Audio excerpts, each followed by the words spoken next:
Hello good morning सबैजनालाई नमस्ते।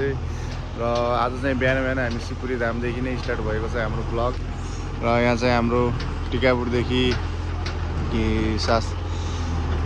सामानहरू आएको थियो र हामी बिहान बिहान मन्दिरमा खाली गर्न हामी 2-4 महापुरुष सेवादल र गाडी लिएर हामी पुगिसकेका छौँ।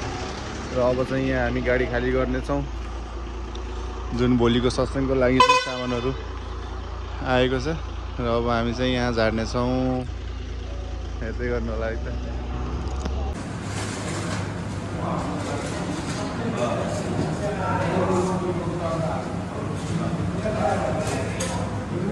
हामी चाहिँ नास्ता खाना आएको अहिले चाहिँ महावीरमा बजारमै काम थियो, सामान रासन लिनुपर्ने, त्यही भएर नास्ता खाना बसेको छ सञ्जीव भाइ एन्ड हेलो।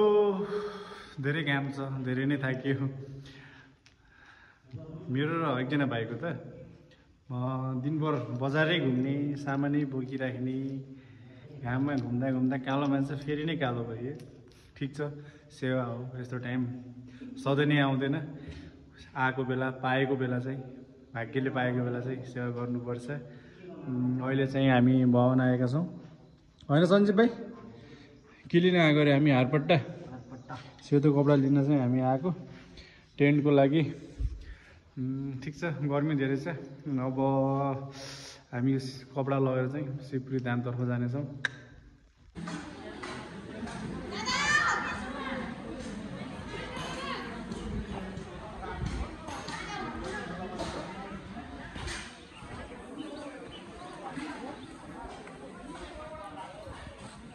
चाहिँ हाम्रो महापुरुषहरू सेवामा मस्त भएर प्रायः सेवा गर्दै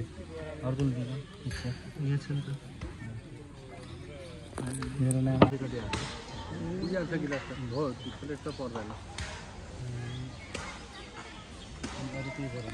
दाजु कस्तो भइरहेछ सेवा?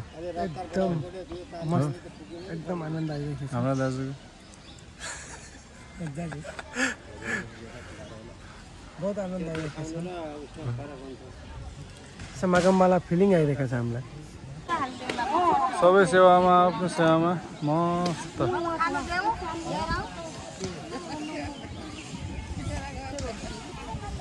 हामी चाहिँ अब यहाँ ट्र्याक्टरमा चाहिँ भवनका केही सामानहरू चाहिँ सत्सङ्ग स्थानतर्फ लैजानको लागि सबै सेवा गर्दैछौँ, होइन?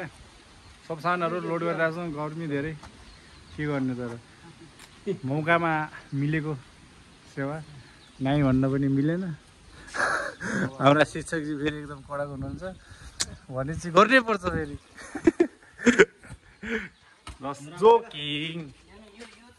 अब हामी चाहिँ यसरी सेवा गरेर घाममा सामान लगेर चाहिँ भवनदेखि सत्सङ्गको स्थानतिर गइरहेका छौँ।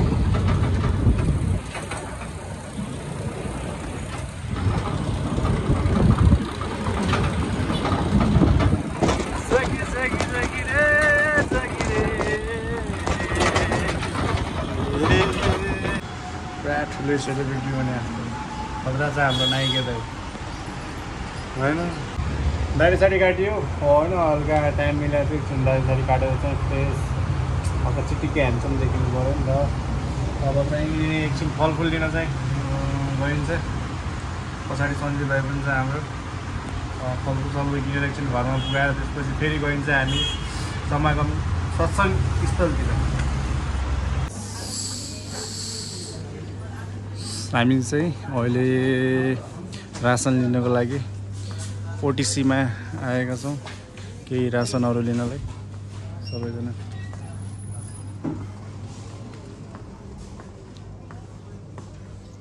हाम्रो OTC home trade centre Dhangadhi रातोपुल वकिङलाई आयो।